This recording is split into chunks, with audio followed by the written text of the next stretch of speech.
Hello दोस्तों, welcome to my YouTube channel. तो कैसे हैं आप लोग? आई होप आप लोग अच्छे होंगे। आज हम लोग इस वीडियो में पढ़ेंगे एनसीईआरटी क्लास 6 का हिस्ट्री चैप्टर नंबर 2, जिसका नाम है आखेट खाद्य संग्रह से भोजन उत्पादन तक।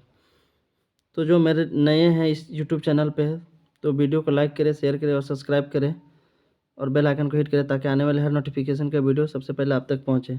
तो चलो वीडियो को स्टार्ट करते हैं। तुषार की रेल यात्रा। तुषार की रेल यात्रा, जैसा कि आप इस चित्र में देख रहे होंगे, ये कौन है? तुषार है। और आज हम लोग पढ़ेंगे तुषार की रेल यात्रा। और इस चैप्टर में जो भी चीज़ें इंपॉर्टेंट चीज़ें हैं उसको समझने की कोशिश करेंगे। तुषार की रेल यात्रा। तुषार अपने एक रिश्तेदार की शादी में दिल्ली से चेन्नई जा रहा था। दिल्ली से चेन्नई जो है तुषार जा रहा था। रेल में उसे खिड़की वाली सीट मिल गई, जहाँ से जहाँ से वह बाहर का नज़ारा देखने में मगन हो गया। तेज़ दौड़ती गाड़ी से उसने देखा कि पेड़ पौधे, घर, खेत खलिहान बड़ी तेज़ी से पीछे की ओर छूटते चले जा रहे थे। तभी उसके चाचा ने उसके कंधे पर हाथ रखकर कहा, पता है तुषार, तुषार, लोगों ने मात्र 150 साल पहले रेल से यात्रा करनी शुरू की थी। बस तो इसके कुछ दशक बाद आई। तुषार सोचने लगा कि जब लोगों के पास आने जाने के लिए तेज़ रफ्तार वाली सवारियां नहीं थी, तो क्या वे यात्रा ही नहीं करते थे? क्या वे अपनी सारी ज़िंदगी एक ही जगह पर बिता दिया करते थे? जी बिल्कुल नहीं, ऐसी बात नहीं थी। पहले के ज़माने में भी जो लोग हैं, एक जगह से दूसरी जगह जो ट्रेवल यानी यात्रा क्या करते थे। आगे पढ़ेंगे। चलिए आगे बात कर लेते हैं। आरंभिक मानव आखिर वे इधर उधर क्यों घूमते थे? ठीक है। शुरुआती के दिनों में जो मानव थे, वो इधर उधर क्यों घूमा करते थे, एक जगह पे क्यों नहीं रहा करते थे? उसके वो सबसे बड़े कौन कौन से मुख्य कारण थे? तो उन्हीं कारणों के बारे में आज नीचे डिस्कस करेंगे। जिस टॉपिक है आरंभिक मानव आखिर वे इधर उधर क्यों घूमते थे। हम उन लोगों के बारे में जानते हैं जो इस उपमहाद्वीप में 20 लाख साल यानी 20 लाख साल 20 लाख साल पहले 20 लाख साल पहले रहा करते थे। आज हम उन्हें आखेटक खाद्य संग्राहक के नाम से जानते हैं। आखेटक यानी जो शिकारी करते थे, पहले के लोग शिकार करने वाले लोग को आखेटक कहा जाता है। और खाद्य संग्राहक, पिछले वीडियो में हम लोगों ने पढ़ा था खाद्य संग्राहक किसे कहते हैं, क्योंकि पहले के लोग जो थे एक कुशल खाद्य संग्राहक थे। क्यों? क्योंकि अपने खाने पीने की ज़रूरत की चीज़ें जो है वो जंगलों से संग्रह क्या करते थे, यानी जंगलों से जमा क्या करते थे। इसीलिए उसे खाद्य संग्राहक भी कहा जाता था। भोजन का इंतजाम करने की विधि के आधार पर उन्हें इस नाम से पुकारा जाता है।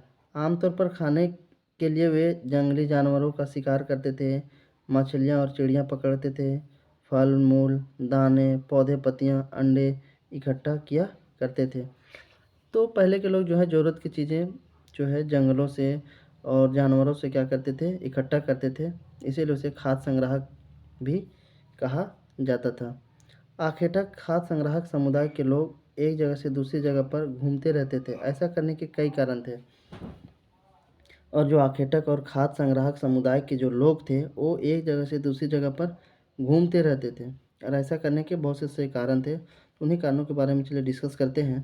पहला कारण है पहला कारण है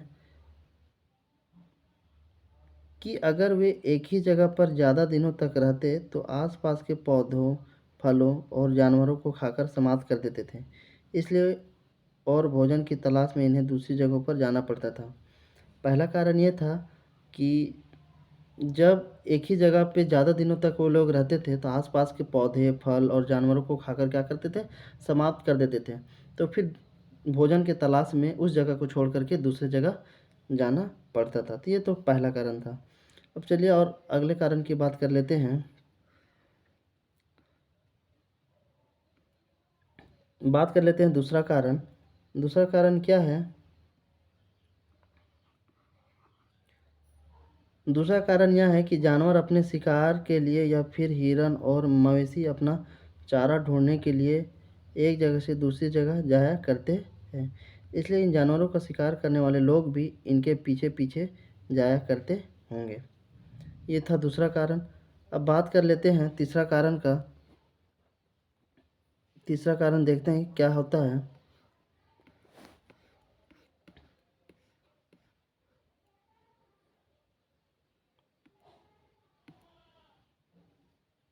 और तीसरा कारण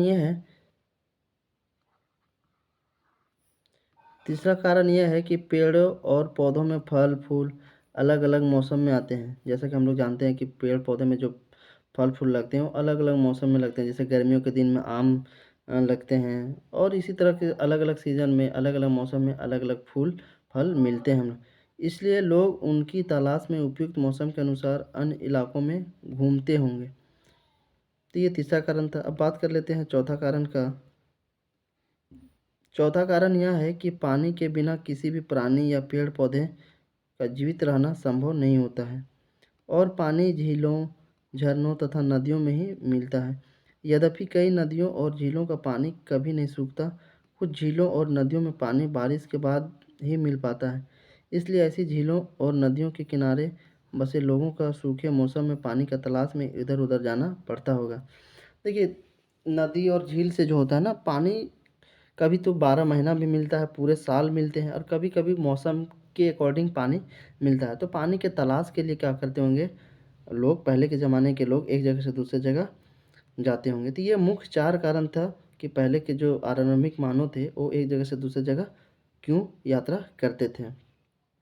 चलिए अब नेक्स्ट टॉपिक की बात कर लेते हैं, जिसका नाम है आरण्यक मानव के बारे में जानकारी कैसे मिलती है। जो आरण्यक मानव जो है उनके बारे में जानकारी कौन कौन सी है और वो कैसे मिलती है। पुरातत्वविदों के कुछ पुरातत्वविदों यानी यहाँ पे आप देख रहे होंगे, इसका मतलब होता है, इसको बोलते हैं इंग्लिश में आर्कियोलॉजिस्ट, है ना। पुरातत्वविदों का मतलब होता है आर्कियोलॉजिस्ट, जिसका मतलब होता है कि जो पुरानी जैसे इमारतें, औजारों का अवशेषों से ज्ञान प्राप्त करना और इतिहास के बारे में जानकारी हासिल करना, उसी को पुरातत्वविद बोलते हैं। तो कुछ ऐसी वस्तुएं मिली है जिनका निर्माण और उपयोग आखेटक खाद्य संग्राहक क्या करते थे। कुछ कुछ ऐसी साक्ष्य मिले हैं जिसका उपयोग आखेटक और खाद्य संग्राहक क्या करते थे। यह संभव है कि लोगों ने अपने काम के लिए पत्थरों, लकड़ियों और हड्डियों के औजार बनाए हों, और हो सकता है कि जो आखेटक और खाद्य संग्राहक थे वो पत्थरों, लकड़ियों और हड्डियों के औजार बनाए होंगे। इनमें से पत्थरों के औजार आज भी बचे हैं। इनमें से कुछ औजारों का उपयोग फल फूल काटने, हड्डियाँ और मांस काटने तथा पेड़ों की छाल और जानवरों की खाल उतारने के लिए किया जाता था। कुछ के साथ हड्डियों या लकड़ियों के मुट्ठे लगाकर भाले और बाण जैसे हथियार बनाए जाते थे। कुछ औजारों से लकड़ियाँ काटी जाती थी। लकड़ियों के उपयोग ईंधन के साथ साथ झोपड़ियाँ और औजार बनाने के लिए भी किया जाता था। अब चलिए आगे बात कर लेते हैं। जैसे कि आप इस चित्र में देख रहे होंगे, कि दो चित्र दिया गया है, चित्र नंबर 1 और चित्र नंबर 2। तो पत्थर के औजारों का उपयोग, इस बॉक्स के बारे में देखते हैं क्या लिखा हुआ है यहाँ पे। पत्थर के औजारों का उपयोग जो है बाएं की ओर इंसान के खाने योग्य जड़ों को खोदने के लिए किया जाता था। जो बाएं की ओर ये देख रहे हैं आप, तो ये जहाँ पे ये जो पत्थर है इसका इस्तेमाल जो है इंसान के खाने योग्य जो जड़ होते थे, पेड़ पौधे के जो जड़ होते थे उसको खोद के निकालने के लिए किया जाता था। और जो आप दाएं साइड देख रहे हैं, यानी इस चित्र में जो देख रहे हैं, इसका इस्तेमाल जो है, इस पत्थर का जो इस्तेमाल करते थे औजार के रूप में, वो कहाँ पे करते थे, जानवरों की खाल से बने वस्त्रों को सिलने के लिए किया जाता था। जैसा कि आप देख सकते हैं यहाँ जानवरों की खाल से बने कपड़े को क्या किया जा रहा है, सिला जा रहा है इस पत्थर की, इस औजार की मदद से। तो चलिए आगे बात कर लेते हैं। अब नेक्स्ट टॉपिक का रहने की जगह निर्धारित करना। ठीक है, पहले के लोग जो थे कौन से जगह को सेलेक्ट करते थे कि यह जगह जो है हमारा संसाधन के अकॉर्डिंग, संसाधन जो भी चीज़ें हमारी ज़रूरत की चीज़ें थी वो जहाँ जहाँ पे मिलता था वहीं पे लोग क्या करते थे, रहना स्टार्ट कर देते थे। इसे रहने की जगह निर्धारित करना।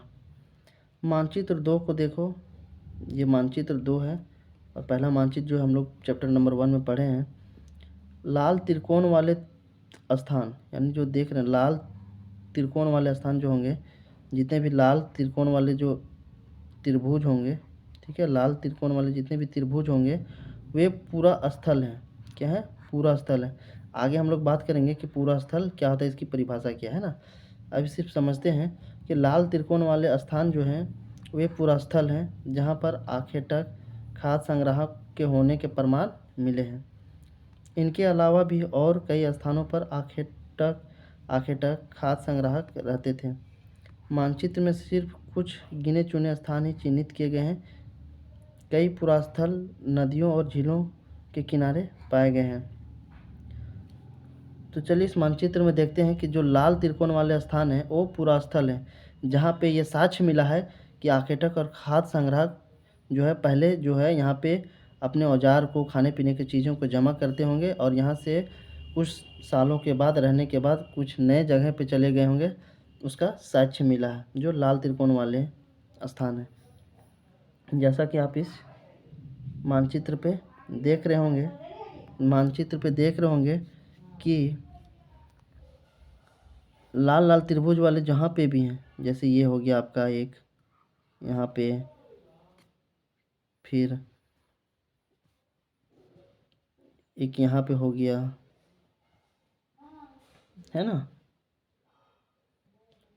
तो लाल त्रिभुज वाले जितने भी हैं वो क्या है, पूरा पासनिक पूरा स्थल है। और ये जो ब्लू वाले दिख रहे होंगे स्क्वायर टाइप में, ये नौपासनिक पूरा स्थल है।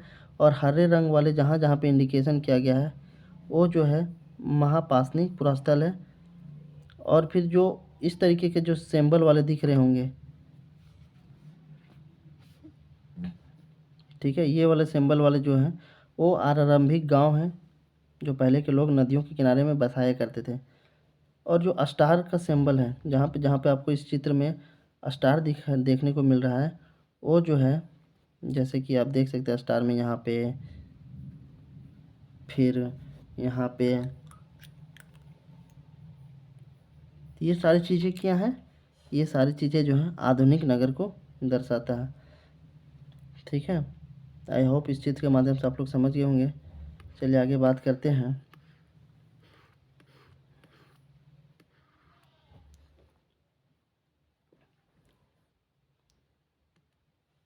चूँकि पत्थर के उपकरण बहुत महत्वपूर्ण थे, इसलिए लोग ऐसी जगह ढूंढते रहते थे जहाँ अच्छे पत्थर मिल सके।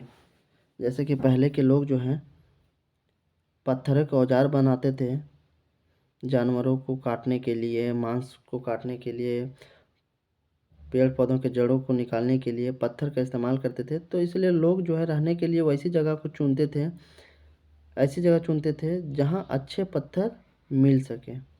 ठीक है, तो एक ऐसी जगह मिला था उन लोगों को, भीम बेटका, जो कि अभी कहाँ पे, आधुनिक में मध्य प्रदेश में, कहाँ पे है, यानी एमपी में है, मध्य प्रदेश में है। भीम बेटका एक ऐसी जगह है जहाँ पे लोगों को, पहले के लोगों को एक अच्छे पत्थर, अच्छे क्वालिटी का पत्थर मिलते थे जहाँ पे लोगों ने रहना स्टार्ट किया। तो इस पूरा स्थल के बारे में चलिए थोड़ा सा जानकारी ले लेते हैं। इस पूरा स्थल पर गुफाएं व कंदराएं मिली हैं। लोग इन गुफाओं में इसलिए रहते थे क्योंकि यहाँ उन्हें बारिश, धूप और हवाओं से राहत मिलती थी। ये गुफाएं नर्मदा घाटी के पास है। क्या तुम बता सकते हो कि रहने के लिए लोगों ने यह जगह क्यों चुनी? तो इसका जवाब आप लोग कमेंट में बताएं कि क्यों इस जगह को चुना गया था रहने के लिए। इसका सिर्फ और सिर्फ एक वजह था, क्योंकि यहाँ पे भीमबेटका पे एक अच्छा सोर्स ऑफ वाटर था, यानी पानी जो है, पानी का एक अच्छा स्रोत था जहाँ पे इन लोग अपने जीवन को यापन करने के लिए पानी मिल सकता था। और अच्छे पत्थर, अच्छे क्वालिटी के पत्थर इस जगह पे थे, इसीलिए लोग भीमबेटका के जगह में, भीमबेटका वाले क्षेत्र में रहना प्रारंभ किया। अब यहाँ पे देखते हैं हम लोग सेल चित्रकला इनसे हमें क्या पता चलता है? एक सरल चित्र, इस चित्र के बारे में बताओ। जिन गुफाओं में लोग रहते थे उनमें से कुछ की दीवारों पर चित्र मिले हैं। इनमें कुछ सुंदर उदाहरण मध्य प्रदेश और दक्षिणी उत्तर प्रदेश की गुफाओं से मिले चित्र हैं। इनमें जंगली जानवरों का बड़ी कुशलता से सजीव चित्रण किया गया है। जैसा कि आप देख सकते हैं, पहले के लोग जो रहते थे गुफाओं में, तो इस तरीके का जो चित्रकला हुआ करता था दीवारों पे मिलता था, जिसको सेल चित्रकला बोलते थे। यानी पत्थरों पे इस तरीके का कलाकृति क्या करते थे और चित्र इमेजेस बनाया करते थे।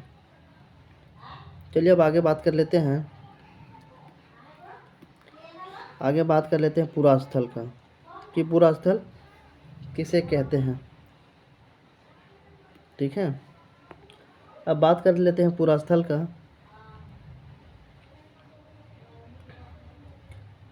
पूरा स्थल उस स्थान को कहते हैं जहां औजार, बर्तन और इमारतों जैसी वस्तुओं के अवशेष मिलते हैं। ऐसी वस्तुओं का निर्माण लोगों ने अपने काम के लिए किया था और बाद में वे उन्हें वहीं छोड़ गए। ये ज़मीन के ऊपर, अंदर, कभी कभी समुद्र और नदी के तल में भी पाए जाते हैं। इन पुरास्थलों के बारे में आपको अगले अध्याय में बताया जाएगा। तो बेसिकली ये समझना है कि पुरास्थल किसे कहते हैं। पुरास्थल जो है उस स्थान को कहते हैं जहां औजार, बर्तन और इमारत जैसी वस्तुओं के अवशेष मिलते हैं। ठीक है, उसी को पूरा स्थल कहते हैं। अब बात कर लेते हैं आगे आग की खोज। ठीक है, आग की खोज यानी पहले ज़माने के लोग जो थे आग की खोज कब किए और कैसे इसके साक्ष्य मिले कि आग का जो है इन लोग इस्तेमाल करना स्टार्ट किया था। मानचित्र 2 में कुरनूल गुफा ढूंढे। पृष्ठ 13, यहाँ राख के अवशेष मिले हैं। यानी जो कुरनूल गुफा है, ठीक है, कुरनूल की जो गुफा है वहाँ पे राख के अवशेष मिले हैं, यानी राख मिले हैं। इससे ये सब पता चलता है कि वहाँ पे जो है पहले के लोग आग का इस्तेमाल किए होंगे खाना पकाने के लिए या जानवरों के मांस को पकाने के लिए, क्योंकि वहाँ पे राख मिले। इससे ये पता चलता है कि कुरनूल गुफा के आसपास में जो है राख के अवशेष मिले हैं। इसका मतलब यह है कि आरंभिक लोग आग जलाना सीख गए थे। आग का इस्तेमाल कई कार्यों के लिए किया गया होगा, जैसे कि प्रकाश के लिए, मांस भूनने के लिए और ख़तरनाक जानवरों को दूर आदि भगाने के लिए भी किया गया होगा। तो इससे ये पता चलता है कि पहले के ज़माने के लोग, आरंभिक लोग थे, वो आग का जो इस्तेमाल है प्रकाश के लिए करते होंगे, मांस भूनने के लिए करते होंगे और ख़तरनाक जानवर जैसे जंगली जानवर जो होते हैं उसको दूर भगाने के लिए भी किए होंगे। तो चलिए आगे बात कर लेते हैं नाम और तिथियाँ। नाम और तिथियाँ।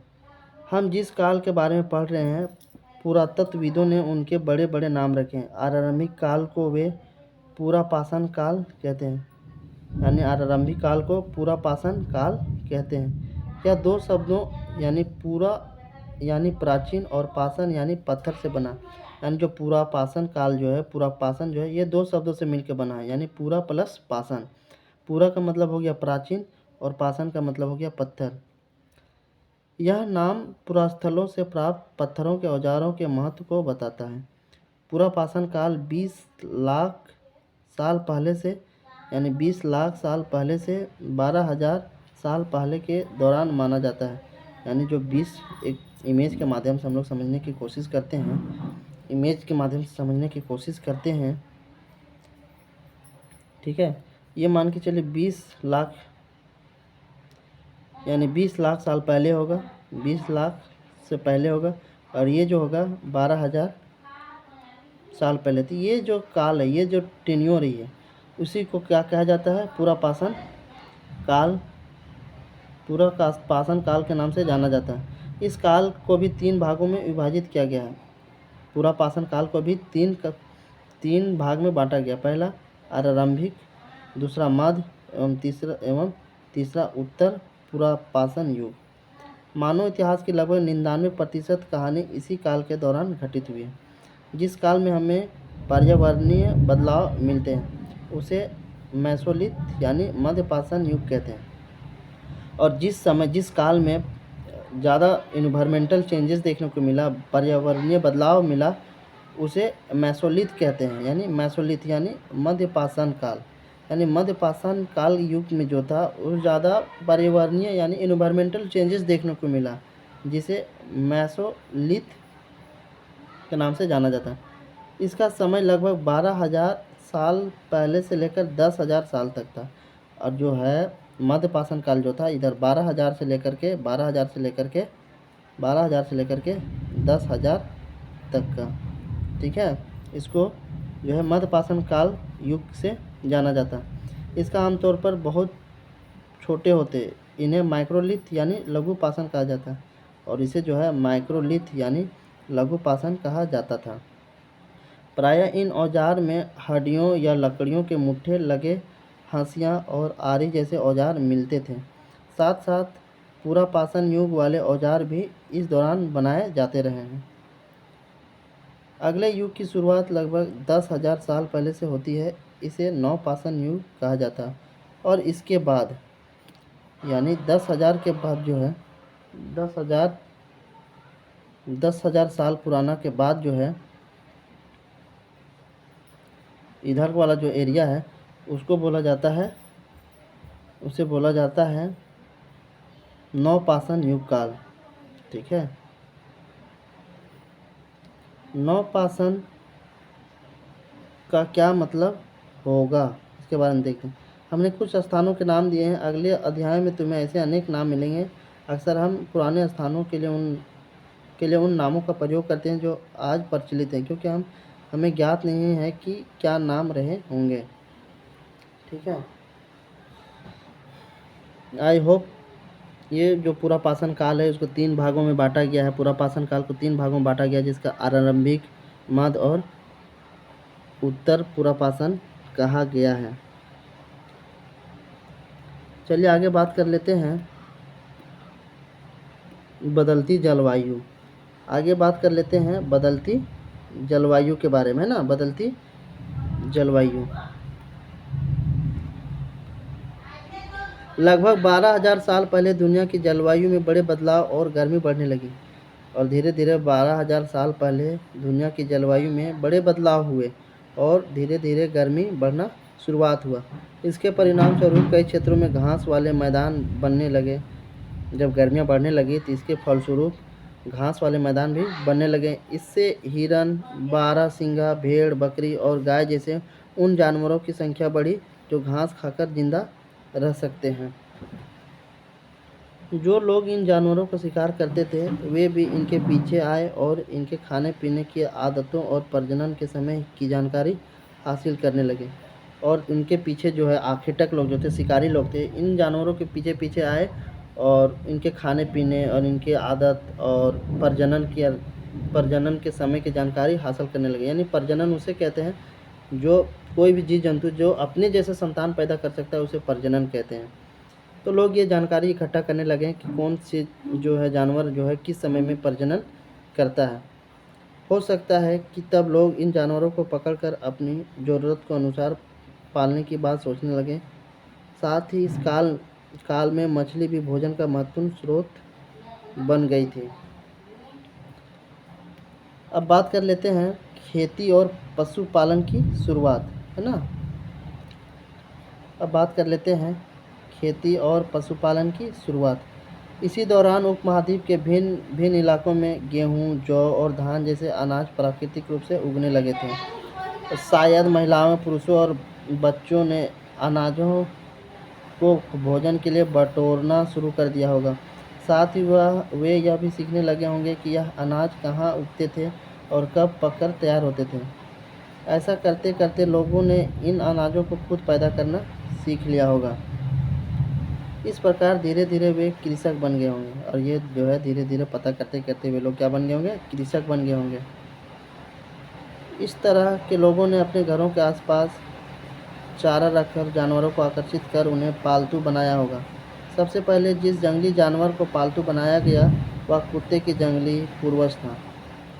धीरे धीरे लोग भेड़, बकरी, गाय और सूअर जैसी जानवरों को अपने घरों के नज़दीक आने को उत्साहित करने लगे।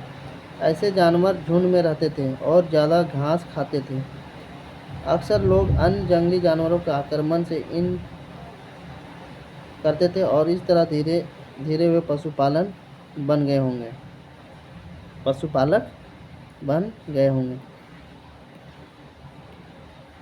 अब एक छोटी सी नोटिस दी गई है, यानी सूचना दी गई है यहाँ पे, बसने की प्रक्रिया। लोगों द्वारा पौधे उगाने और जानवरों की देखभाल करने की बसने की प्रक्रिया का नाम दिया गया। यानी जो बसने की प्रक्रिया किसको नाम दिया गया? लोगों द्वारा पौधे उगाने, जब लोग धीरे धीरे पौधा उगाने लगे, जानवरों का देखभाल करने लगे, तो इसी को बसने की प्रक्रिया का नाम दिया गया। अपनाए गए ये पौधे तथा जानवर अक्सर जंगली पौधों तथा जानवरों से भिन्न होते हैं। इसकी वजह यह है कि बसने की प्रक्रिया की दिशा में अपनाए गए पौधों या जानवरों का लोग चयन करते हैं। जैसे उदाहरण के तौर पर लोग उन्हीं पौधों तथा जानवरों का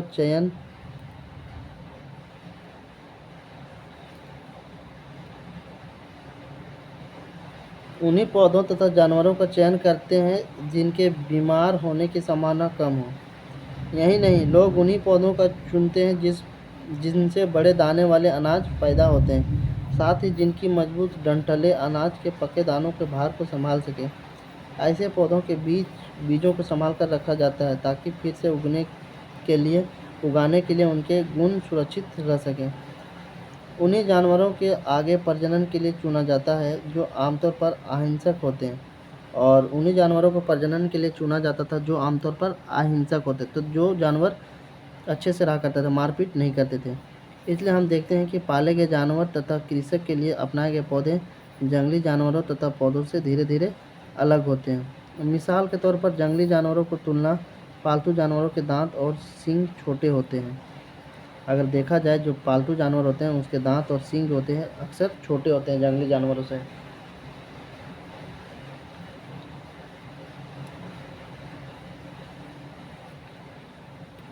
इन दांतों को देखो, इनमें से कौन सा जंगली सुअर का है और कौन सा पालतू सुअर का, तो आपको इसमें फ़र्क पता करना है।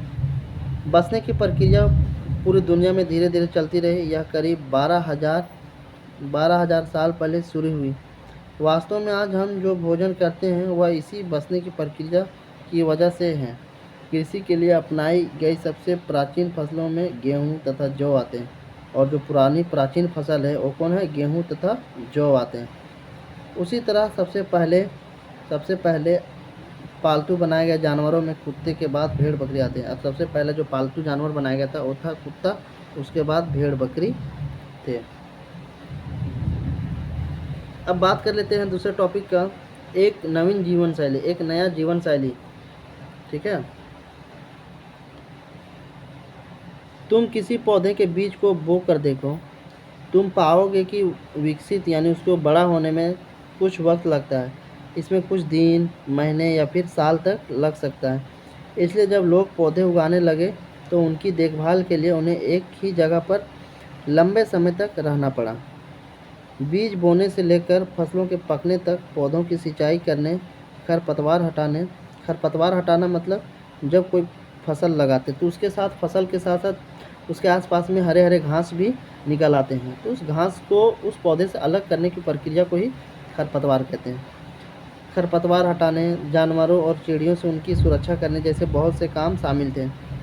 कटाई के बाद अनाज का उपयोग बहुत संभाल कर करना पड़ता था। अनाज को भोजन और बीज दोनों ही रूपों से बचाकर रखना आवश्यक था, इसलिए लोगों को इसके भंडारण की बात सोचनी पड़ी।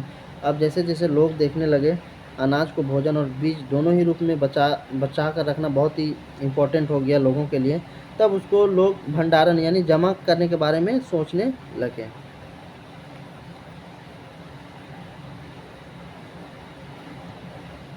इलाकों में लोगों ने मिट्टी के बड़े बड़े बर्तन बनाए, और जो इलाकों में जो थे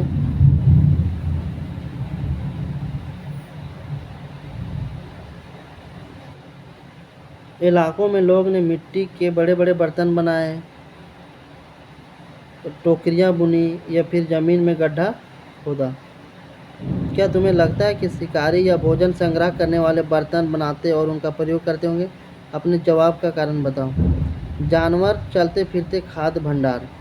ठीक है, जानवर बच्चे देते हैं जिससे उनकी संख्या बढ़ती है। अगर जानवरों की देखभाल की जाए तो उनकी संख्या तो बढ़ती है, साथ ही उनसे दूध भी प्राप्त हो सकता है और भोजन का एक अच्छा स्रोत है। यही नहीं, जानवरों से हमें मांस भी मिलता है। दूसरे शब्दों में पशुपालन भोजन के भंडारण का एक तरीका है। यानी जानवर जो थे वो चलते फिरते खाद्य भंडार थे। क्यों? क्योंकि पशुपालन जो है भोजन के भंडार का एक तरीका थे। जब पालते थे, जब मन करता था तो लोग जो है, पहले आरंभिक लोग जो है जानवरों को मार के खा जाते थे। तो इस तरह से हम कह सकते हैं कि जानवर जो थे चलते फिरते खाद्य भंडार थे। आओ आरंभिक कृषकों और पशुपालकों के बारे में पता करें। अब नेक्स्ट टॉपिक है आरंभिक कृषकों और पशुपालकों के बारे में पता करना है। जैसे कि हम लोगों ने मानचित्र 2 में देखा, क्या तुम्हें कई नीले वर्ग दिख रहे हैं? हाँ, नीले वर्ग बिल्कुल दिख रहे थे। इनमें से प्रत्येक बिंदु उस जगह को दर्शाता है जहाँ पुरातत्वविदों को शुरुआती कृषकों और पशुपालकों के होने के साक्ष्य मिले थे। वे वैसे जगह थे जहाँ पे आर्कियोलॉजिस्ट को कृषक और पशुपालक होने के साक्ष्य मिले थे। कृषक करने के कुछ औजार मिले होंगे, कुछ जानवरों के अवशेष मिले होंगे। इससे ये पता आर्कियोलॉजिस्ट को पता लग गया कि यहाँ पे जो है कृषि जो है किसान लोग खेती करते थे और पशु जो है पशुओं को पालते थे। ये पूरे उपमहाद्वीप में पाए गए हैं। इनमें सबसे महत्वपूर्ण पश्चिमोत्तर क्षेत्र में, आधुनिक कश्मीर में और पूर्वी तथा दक्षिण भारत में पाए गए हैं। वास्तव में ये निर्दिष्ट स्थान कृषकों और पशुपालकों की बस्तियां थीं या नहीं,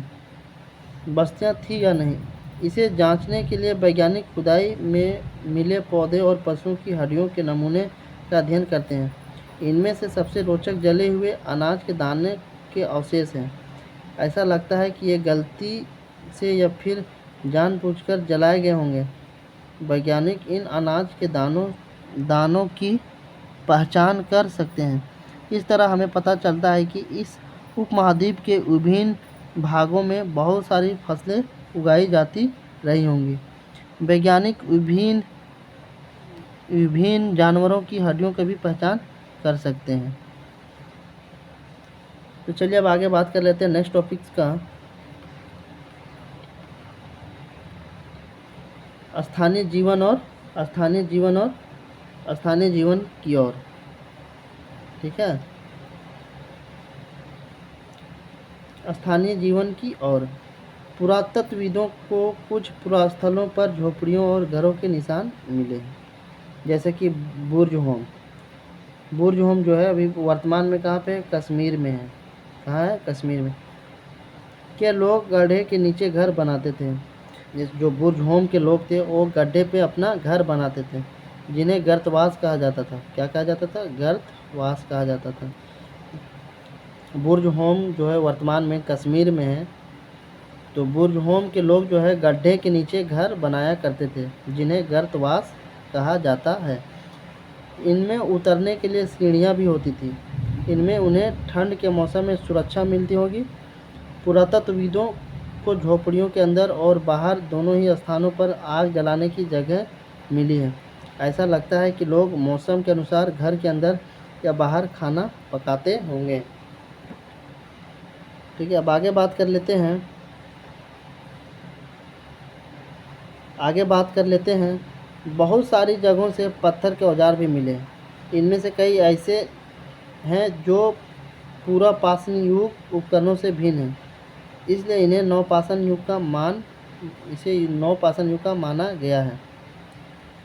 इनमें वे औजार भी हैं जिनकी धार को और अधिक पैना करने के लिए उन पर पॉलिश चढ़ाई जाती थी। इनमें वे औजार भी हैं जिनका जो धार है यानी शार्प करने के लिए उसके ऊपर क्या किया जाता था? पॉलिश चढ़ाई जाती थी, ताकि उस औजार का जो धार है और भी तेज हो जाए, शार्प हो जाए। ओखली और मसूल का प्रयोग अनाज तथा वनस्पतियों से प्राप्त अन्य चीज़ों को पीसने के लिए किया जाता था। आज हजारों साल बाद भी ओखली और मूसल का प्रयोग अनाज पीसने के लिए किया जाता है। उसी तरह प्राचीन प्रस्तयुगीन औजारों का निर्माण और प्रयोग प्रयोग लगातार होता रहा होगा। कुछ औजार हड्डियों से भी बनाए जाते थे, और कुछ औजार जो थे हड्डियों से भी, जानवरों के हड्डियों से भी बनाए जाते थे। ठीक है, जैसा कि आप देख सकते हैं, अब आगे बात कर लेते हैं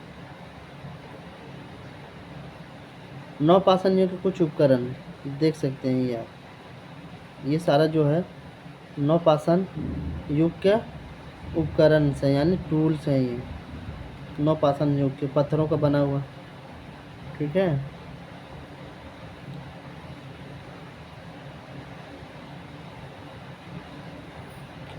नवपाषाण युग के पुरास्थलों से कई प्रकार के मिट्टी के बर्तन मिले हैं। नौ युग के पुरास्थलों के कई प्रकार के मिट्टी के बर्तन मिले हैं। कभी कभी इन पर अलंकरण भी किया जाता था, यानी चित्र भी लगाया जाता था। बर्तनों का उपयोग चीज़ों को रखने के लिए किया जाता था। धीरे धीरे लोग बर्तनों का प्रयोग खाना बनाने के लिए भी करने लगे। चावल, गेहूँ तथा दलहन जैसे अनाज अब आहार का महत्वपूर्ण हिस्सा बन गए थे। इसके साथ साथ अब लोग कपड़े भी बुनने लगे थे, कपड़ा भी बुनना स्टार्ट कर दिए थे। इसके लिए कपास जैसे आवश्यक पौधे उगाए जा सकते थे। क्या ये परिवर्तन हर जगह एक साथ ही आ गए होंगे? आप लोगों को कमेंट में बताना कि ये क्या परिवर्तन थे, हर जगह एक ही साथ आया होगा? ऐसी बात नहीं है। एक तरफ जहाँ कई जगहों पर स्त्री पुरुष शिकार और भोजन संग्रहण करने का काम करते थे, कई जगह है, ऐसी जगहें हैं जहाँ पर स्त्री और पुरुष शिकार और भोजन संग्रह करने का काम करते थे। वहीं अन्य लोगों ने हजारों सालों के दरमियान धीरे धीरे खेती और पशुपालन को अपना लिया। बहुत जगह लोग मौसम के मुताबिक बदल बदल कर अपनी जीविका चलाया करते थे, और बहुत से ऐसे जगह थे जहाँ पे लोग मौसम के मुताबिक अपना जीवन यापन बदल बदल कर चलाया करते थे।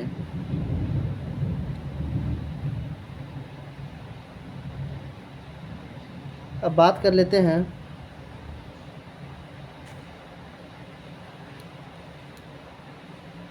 अब बात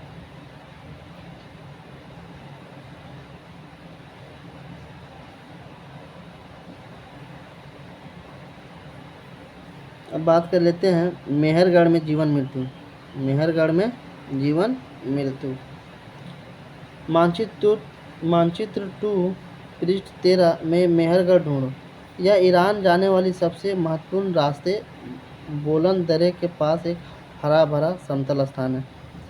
मेहरगढ़ जो है ईरान जाने वाली सबसे महत्वपूर्ण रास्ते बोलन दर्रे के पास एक हरा भरा समतल स्थान है, जिसे मेहरगढ़ के नाम से जाना जाता था। मेहरगढ़ संभवतः वह स्थान है जहाँ के स्त्री पुरुष इस इलाके में सबसे पहले जौ, गेहूँ उगाना और भेड़ बकरी पालना सीखा था। यानी मेहरगढ़ जो है ऐसा जगह था जहाँ पे सबसे पहले स्त्री और पुरुष ने जौ, गेहूँ उगाना सीखा और भेड़ बकरी का पालना भी सीखा। यहाँ विभिन्न प्रकार के जानवरों की हड्डियाँ मिली। इनमें हिरन तथा सूअर जैसी जंगली जानवरों तथा भेड़ और बकरियों की हड्डियाँ हैं। मेहरगढ़ में इसके अलावा चौकोर तथा आयताकार घरों का अवशेष भी मिले हैं। जैसा कि आप देख सकते हैं, ये घर क्या है, चौकोर अथवा आयताकार है। प्रत्येक घर में 4 या उससे ज़्यादा कमरे हैं, जिनमें से कुछ संभवतः भंडारण के काम आते होंगे। ठीक है, जिनमें से कुछ संभवतः क्या है, भंडारण के काम आते होंगे। और प्रत्येक घर में 4 या उससे ज़्यादा कमरे होते थे। मेहरगढ़ में जो भी घर बनते थे वो चौकार और आयताकार बनते थे, जैसा कि आप चित्र में देख सकते हैं। और हर घर में जो है 4 या उससे ज़्यादा कमरे हुआ करते थे। मृत्यु के बाद समानता मृतक के सगे संबंधी उसके प्रति सम्मान जताते हैं। लोगों की आस्था है कि मृत्यु के बाद भी जीवन होता है, और लोगों का आस्था है कि मृत्यु के बाद भी जीवन होता है। इसलिए कब्रों में मृतकों के साथ कुछ सामान भी रखे जाते थे। और पहले के लोगों का मानना था, लोगों की आस्था थी, विश्वास था कि मृत्यु के बाद भी जीवन होता है। ठीक है, मृत्यु के बाद भी जीवन होता है। इसलिए कब्रों में मृतकों के साथ कुछ सामान भी रख दिए जाते थे। ठीक है, सामान भी मृतक के साथ कब्र में रख दिए जाते थे। मेहरगढ़ में ऐसी कई कब्रें मिली है। एक कब्र में एक मृतक के साथ एक बकरी को भी दफनाया गया था।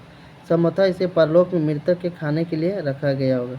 जैसे कि आप चित्र में देख सकते हैं कि इस कब्र में एक मृतक व्यक्ति के साथ साथ बकरी को भी क्या किया गया है, बकरी को भी दफनाया गया है। क्यों? क्योंकि विश्वास था, लोगों का आस्था था कि जो है मरने के बाद भी जीवन होता है, ताकि परलोक में मृतक के खाने के लिए रखा गया होगा, ताकि मरने के बाद भी जो मृतक है वो परलोक में भी खा पी सके, इसीलिए बकरी को भी साथ में दफनाया जाता था।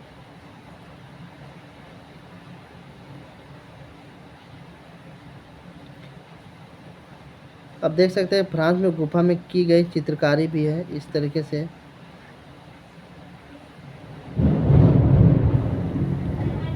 इस तरीके से आप लोगों ने देखा होगा कि चैप्टर ख़त्म हो गया। फिर मिलते हैं नेक्स्ट वीडियो में। Thanks for watching. जय हिंद।